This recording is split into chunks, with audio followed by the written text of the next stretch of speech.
Hello friends, cat ક્વોન્ટ એક્ઝામિનેશન્સમાં તમારું સ્વાગત છે. તો આપણે જોઈશું ફર્સ્ટ એક્ઝામ્પલ.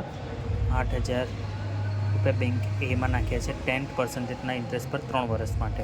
બરાબર છે. 30% ઓફ 8,000 3 વર્ષ માટે નાખ્યા છે, એટલે 30% 2,400 રૂપિયા થઈ ગયા અહીંયા. બરાબર.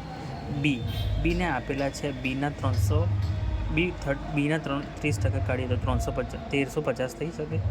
2,400 પર 350 3,750. રાઈટ. તો ઇઝી એક્ઝામ્પલ હતો. એ ઇઝ ઇક્વલ ટુ 2,400 આવી જાય. ઇઝી છે, કારણ કે એ છે ને બી 1,350. બંનેનું કોમ્બિનેશન કરીશું 3,750 આવી જશે. Okay.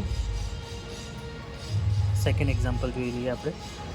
100 has a 4 student equal to the 12% in maths. 100 student છે જેને 4%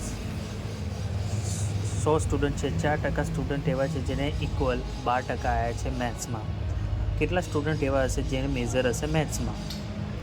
મેથ્સનો આંકડો ફાઇન્ડ કરવાનો છે 100 સ્ટુડન્ટ માટે કે જેના ઇક્વલ હશે.